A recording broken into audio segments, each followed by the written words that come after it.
A friend of mine sent me this article and I thought it was a great article. There's a lot of stuff in here that we can cover and talk about in terms of expectations, failed expectations, how sellers and buyers feel about the market right now, what's happening, and whether or not it's slow or not.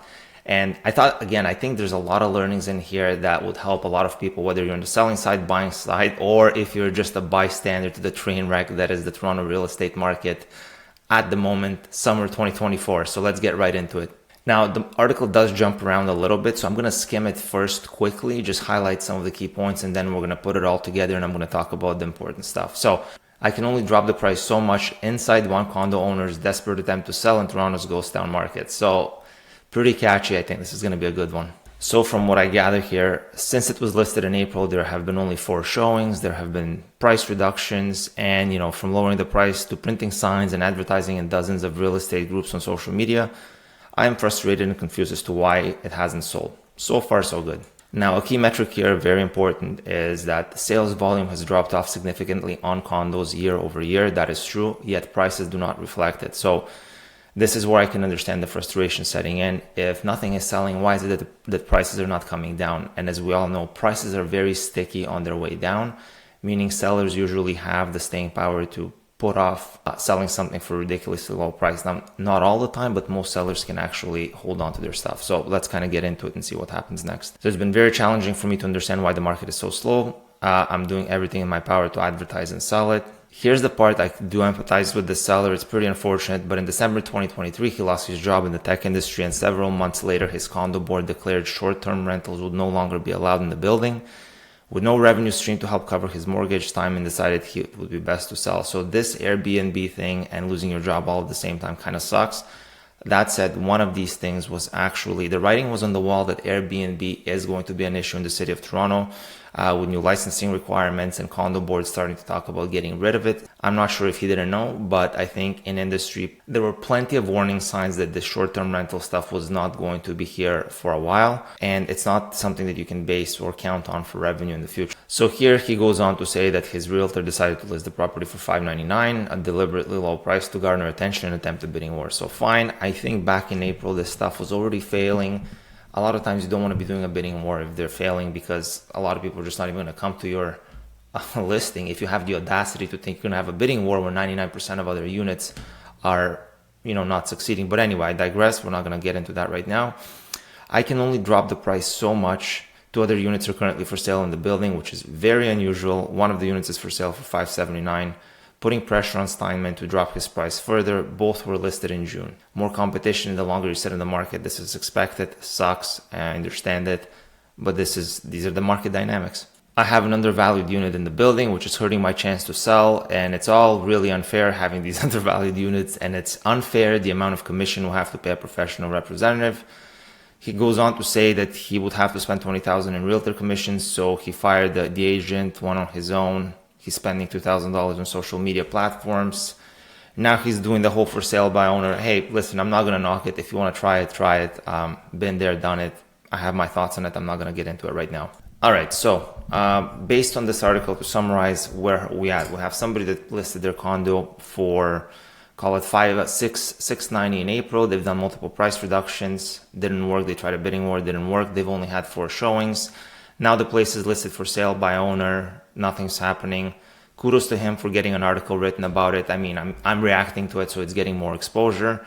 I don't know if any of this is going to help sell the property. But anyway, that's where we're at. So let's get into the actual details of this listing, and I'm going to give you my reaction and kind of analysis on this particular listing to tell you what I think went wrong, what could be done better, and how he can potentially sell this thing. Usually, I like to start with price and price expectations. So first of all, I think the seller here bought this place in 2021 and he paid $652,000. Now, obviously what happens when you want to list your properties, you have to come up with a realistic expectation of what it's worth right now in today's market.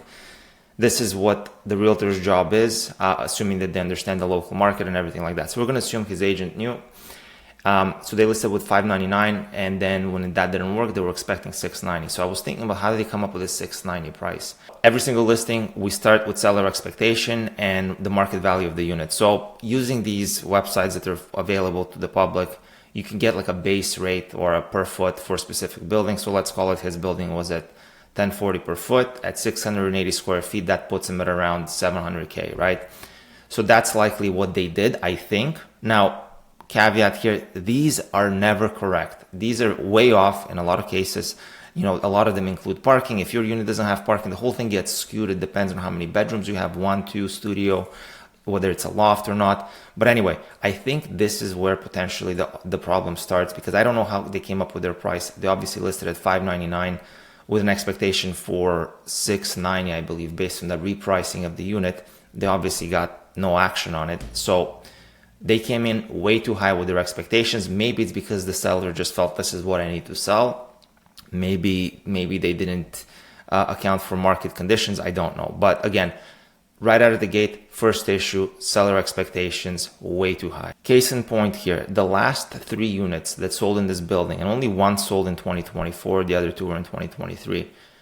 All 3 of these were 2-story units, meaning for those of you in the condo space, if you get a 2-story unit, there's a premium for those, and the premium will vary on building to building, but anything that's a single-story building in a boutique loft building like this generally is not going to get the price premium per square foot like these 2-story units would.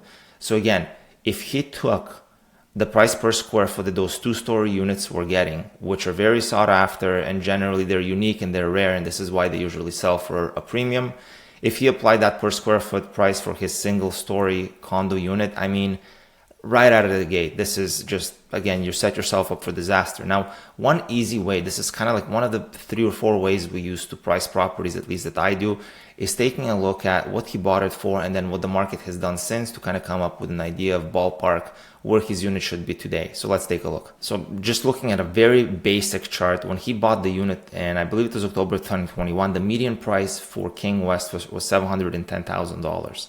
The median price right now is $690,000, meaning there's been a 3% drop in price. So if he paid $652 for his unit back in 2021 right here, and prices are lower now, then you would think the unit is worth less. And based on that, the unit is worth $633,000 as of today. And again, that is not accounting for the fact that the market is much slower now.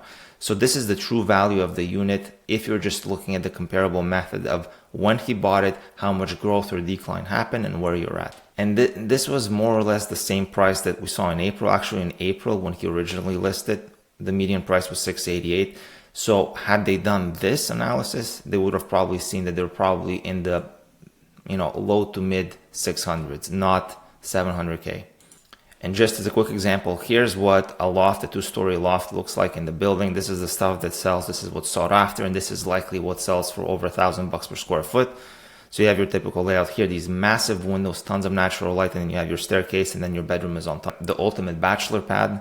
I've sold these before and they definitely do have a following. So again, you cannot take a unit like this and apply the same square footage to a regular single-story unit. In real estate, there's a saying that holds true, and to this day, people make the same mistake.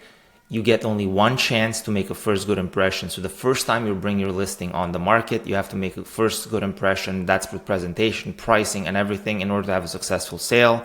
If you don't, you run the chance of becoming a stale listing or a listing that just kind of lingers like this. And ultimately, you set yourself up for a bit of a disaster because as you linger, you become the less and less attractive listing because people think 2 things. There's either something wrong with the unit or the seller has unreasonable expectations. They don't want to show it, and then you just kind of linger. So this is what I think is happening here, unfortunately.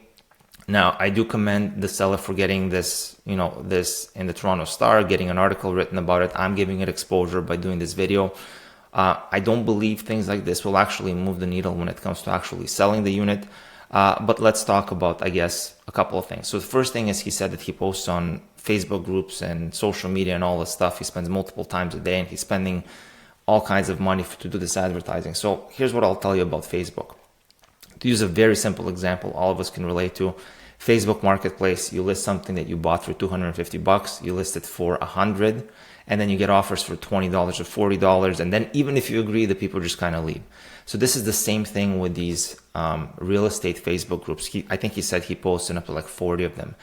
It's a colossal waste of your time, most of them. They're just basically spam pages with what feels like are a bunch of bots, and it's ultimately other realtors relisting their own listings that don't sell. And it's a lot of times investors, sharks, that are looking for distressed deals. That's basically it. You're not going to have an active investor that's willing to pay you're not going to have an active buyer that's looking to pay market value in these pages. They're just not going to waste their time like that, especially when you have a ton of inventory available. Now, I commend him for taking things in his own hands and trying to do the advertising himself. He's been listed since April. He's only had 4 showings. He came in the market at what I believe is to be too high of a price and ultimately sabotaged their own listing. Then they fired their agent. So here we are now as a for sale by owner listing in a market that is very slow. And this is where things are probably not going to be looking good. The good thing is the seller it appears that he has the staying power and he can weather the storm. If it was me, I would probably take the listing off the market. I would relist in the fall and just hang on to the unit for now, because at this point, just sitting on the market, I don't think it's going to do anything. If you do want to try something, I've made this case before, and I will put a video in the description of this video where I go over a case study of how I bring buyers to my own listings, the ones that you cannot capture through MLS.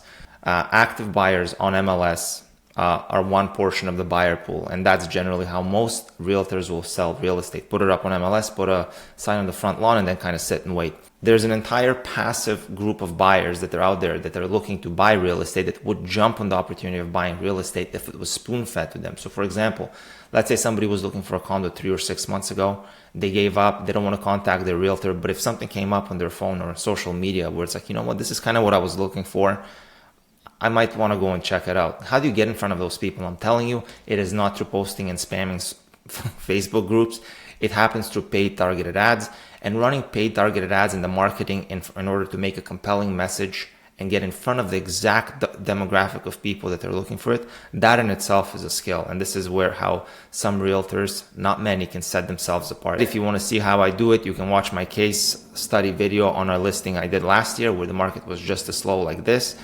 And I drove a ton of traffic to my own listing. If you have the time and willpower and you're willing to dedicate some time and a lot of money in doing some A/B testing and different marketing strategies, you can try it. But I think for this seller in particular, you're probably better off just taking the listing off the market and trying again in the fall when things generally pick up. And for those of you who follow my market stats that I put out once a month, as you know, seasonally in the fall, prices will go up. Transaction volume will also go up. Even last year in 2023, when we had a wild spring market, lack of inventory, and then everything kind of just went downhill.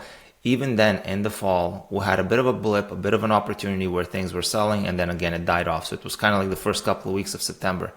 In this case, again, with this unit in particular, I would probably give it a bit of a break for the summer, come back in the fall with a realistic price, try again, see what happens. And then at that point, you really have 2 choices. If you don't have the staying power, you need to sell, then you need to adjust your expectations and work with whatever offers are coming your way. If not, take the unit off the market, wait until next spring. Not that that guarantees anything, but obviously right now it's a pretty slow time for condos. We're hitting some record high inventory levels, so it's not really worth it.